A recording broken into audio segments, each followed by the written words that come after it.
Hello दोस्तों, मैं आपका होस्ट और दोस्त टॉर्की त्रिपाठी वेलकम करता हूं अपने इस चैनल पे।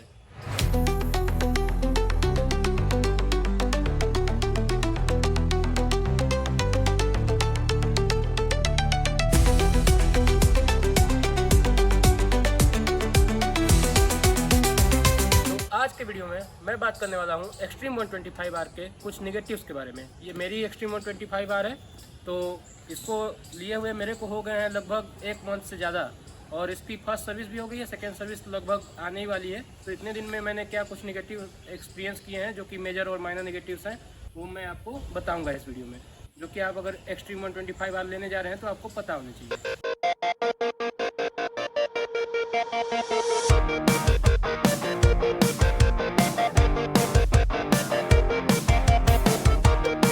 अगर आपके पास भी कोई एक्सट्रीम 125R है तो उसमें आपको क्या निगेटिव्स लगे कमेंट करके बताइएगा जरूर, और क्या रिलेटेबल लगा ये भी बताइएगा। तो आइए स्टार्ट करते हैं इस वीडियो को। तो इस वीडियो में मैं कंपेयर करने के लिए और कुछ बाइक्स के एग्जांपल्स भी लूँगा जो इसके सेगमेंट की हैं। तो सबसे पहला इस बाइक का मेजर निगेटिव ये है कि इस बाइक की बिल्ड क्वालिटी।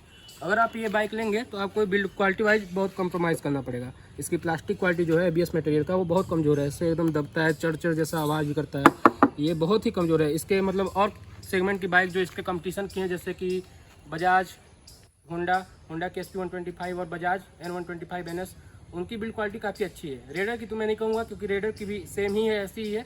रेडर की पहले भी निगेटिव में आते थे कि बिल्ड क्वालिटी कमज़ोर है, लेकिन ये बाइक इतनी भारी होते हुए भी पता नहीं, मेरे को समझ में नहीं आ रहा है कि 136 kg का वेट है इसका, कर वेट, फिर भी प्लास्टिक क्वालिटी का जो यूज किया गया है कैसे इतना ख़राब हो सकता है।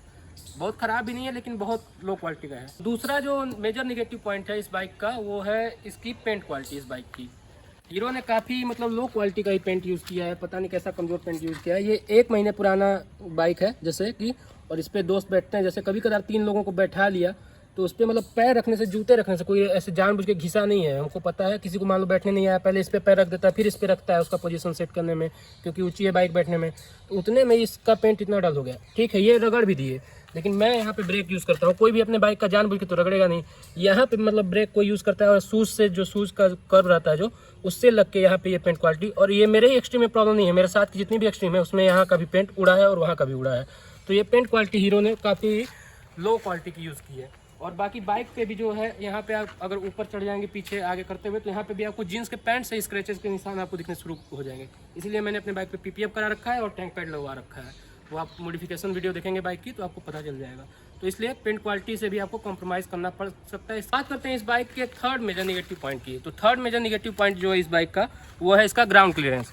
आगे से अगर ग्राउंड क्लियरेंस जो कंपनी मेजर करके देती है, वो तो इस बाइक का है 178 mm का, लेकिन फिर भी बीच में आते आते इन्होंने यहाँ पे कैटेलिटिक कन्वर्टर जो है बाइक का इतना मोटा कर दिया है, जिसकी वजह से ये मिडिल स्टैंड जो है वो बंद होता है, मतलब थोड़ा नीचे ही झुका रहता है। और इसमें रबड़ भी लगा रखा है, तो उसको अगर रबड़ को काट देंगे हम तो ठीक हो जाएगा, लेकिन अगर रबड़ काट देंगे तो फिर टक लड़ता है।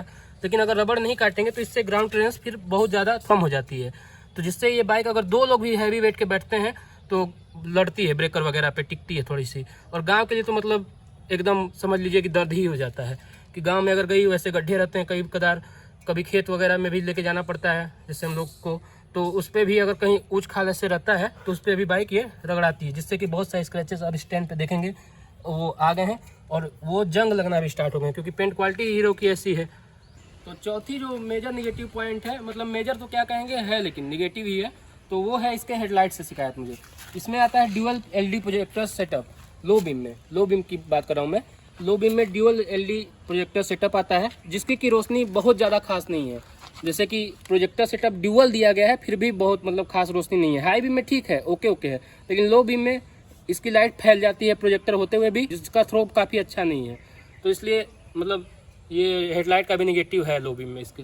तो 5वां मेजर निगेटिव पॉइंट इस बाइक का है, जो कि है इस बाइक की वायरिंग्स। फिट एंड फिनिश ही में आएगा वो, वायरिंग की फिट एंड फिनिश इतनी खुली छोड़ रखी है हीरो ने वायरिंग है। साइड स्टैंड का टॉप सेंसर का वायर है, इधर FI का वायर है, इधर स्टार्टिंग वायर है, जो इधर हॉर्न का वायर है, यहाँ पे वो BD2 का वायर है, ये सब ओपन छोड़ रखा है हीरो ने। मेरा अभी साइड स्टैंड का टॉप सेंसर का वायर कुत्ते ने काट दिया। ये अगर आपके घर चूहे और कुत्ते हैं तो उससे भी आप सावधान रहेंगे और बाइक अच्छे से खड़ा करें प्लीज़, नहीं तो आपका भी नुकसान हो जाएगा मेरी तरफ। तो ये थे इस बाइक के कुछ मेजर नेगेटिव पॉइंट्स। और भी नेगेटिव्स हैं जो कि माइनर हैं, मतलब जो कि आप इजीली कॉम्प्रोमाइज़ कर सकते हैं, उतना कुछ है नहीं, लेकिन उसको हीरो सुधार सकता था जिससे कि बाइक ठीक हो सकती थी। और लेकिन वो कन्फ्यूजिंग वाले भी हैं, थोड़े से मीटर्स हैं, कुछ और भी हैं, तो आगे मैं आपको वीडियो में चलिए बताता हूँ क्या है वो। तो माइनर नेगेटिव्स में पहला नेगेटिव से है इस बाइक का, नेगेटिव है जो वो है इस बाइक की ये की इन्होंने दे रखी है। इतनी अच्छी बाइक लॉन्च की तो इसके हिसाब से एक्सट्रीम के हिसाब से, मतलब एक्सट्रीम 160 भी है, 250 भी है, 125 है, उसको अलग की सेगमेंट में डालना चाहिए था जो पहले से भी एक्सट्रीम आती थी।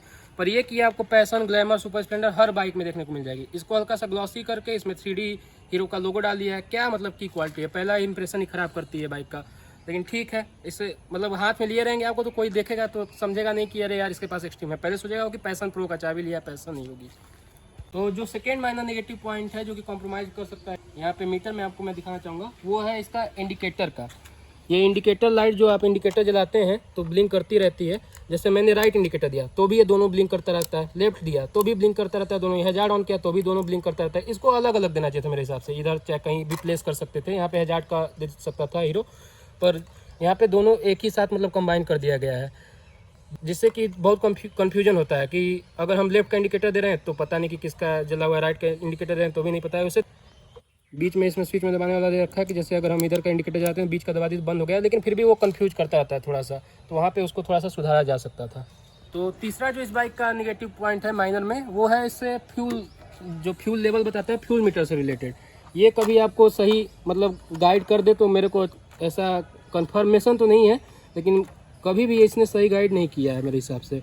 क्योंकि जब भी ये बताता है अगर आप तुरंत 200 का तेल डलवाएंगे तो ये एक ही पॉइंट रहेगा अभी जैसे है, अगर 100 का तेल डलवाए तो भी एक ही पॉइंट रहेगा, अगर फुल भी करा देंगे तो फुल हो जाएगा, लेकिन कंफ्यूज करता रहेगा। कभी रिजल्ट की लाइट जल जाती है, कभी ब्लिंक करने लगती है, तो कभी कुछ तो कभी कुछ, लेकिन टैंक खोल के आप देखेंगे तो पेट्रोल रहेगा इसमें, तो इसलिए ये कंफ्यूज करता रहता है थोड़ा सा।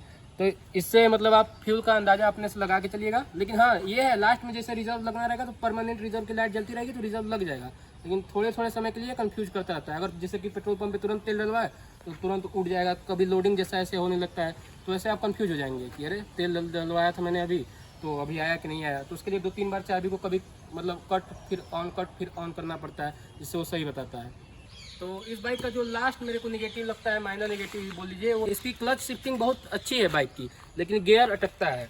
गियर सिस्टम जो बाइक का है, अगर फर्स्ट लगाएंगे ठीक है, सेकंड लगाएंगे ठीक है, थर्ड के बाद मतलब थर्ड अप में और थर्ड डाउन शिफ्ट में, दोनों में अप शिफ्ट डाउन शिफ्ट दोनों में ये गियर अटकता है आपको, तो ये थोड़ा सा झेलना पड़ेगा, इरिटेशन करता है। कभी कभी ट्रैफिक में अप शिफ्ट होने में लगता है फंसने, तो आगे पीछे धकेलना पड़ता है बाइक को, थोड़ा सा आगे पीछे छोड़ना पड़ता है, तब जाके ये शिफ्ट हो पाता है।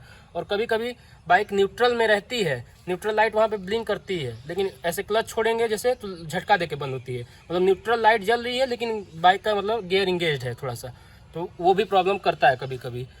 तो इतना कॉम्प्रोमाइज़ आपको करना पड़ेगा थोड़ा बहुत। तो अब बात करते हैं लास्ट माइनर नेगेटिव की। ये छोटा सा इशू है, कोई बड़ा इशू नहीं है, ये है मिरर से रिलेटेड। जो आपका मतलब साइड मिरर्स हैं वो डिज़ाइनिंग तो काफ़ी अच्छी दे रखी है हीरो ने, बाइक पे सूट करते हैं ऐसी बात नहीं है, लेकिन जो इसके और कम्पिटिटर्स हैं जिस सेगमेंट में, जैसे कि मैंने पहले भी कंपेयर किया था इस बाइक को रेडर से और N125 से करूँगा, तो उनके मिरर्स जैसे हैंडल के अंदर रहते हैं, हैंडल बार जो आपका है इतना बाहर है, ये मतलब पार्ट एक्सेसरीज वाला जो कि प्रोटेक्टर होता है, ग्रिप प्रोटेक्टर, उसके बाद भी मतलब इतने ही हैंडल इतना तो मिरर नहीं आ पाएगा, लेकिन इतना प्रोटेक्टर लगने के बाद भी मिरर इतना बड़ा हो सकता है, थोड़ा सा बाहर रहता है चलता है, लेकिन इसका मिरर क्या है कि इतना बाहर है, इस हिसाब से इतना बाहर है, इसमें कोई ज़्यादा व्यू भी नहीं देता है ये, तो ये लड़ते भी हैं ट्रैफिक में। अगर आप यहाँ पे देखेंगे तो यहाँ पे काफ़ी स्क्रैचेस आ गए हैं, अभी 1 महीने पुरानी ही बाइक है।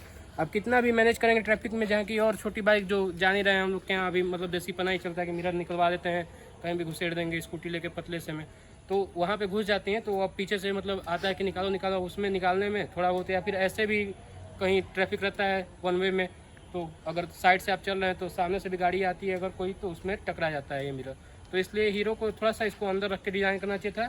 तो वैसे ये मिरर का तो अब बहुत सारा ऑप्शन आ गया, मॉडिफिकेशन कराएगा आदमी तो चेंज करा लेगा, विंग मिरर आ गया है वैसे चेंज करा देंगे, लेकिन फिर भी अगर स्टॉक मिरर जो कोई रखता है अगर स्टॉक के साथ जाएगा तो इससे आपको प्रॉब्लम थोड़ी सी हो सकती है, इरिटेट हो जाएंगे आपकी, बार बार ट्रैफिक में लड़ेगा, या कहीं छोटे गली में जैसे छोटे जगह से निकाल रहे हैं अगर आप, तो कहीं ना कहीं अगर किसी साइड या पास देने में ये थोड़ा सा स्क्रैच इस पर आ सकता है।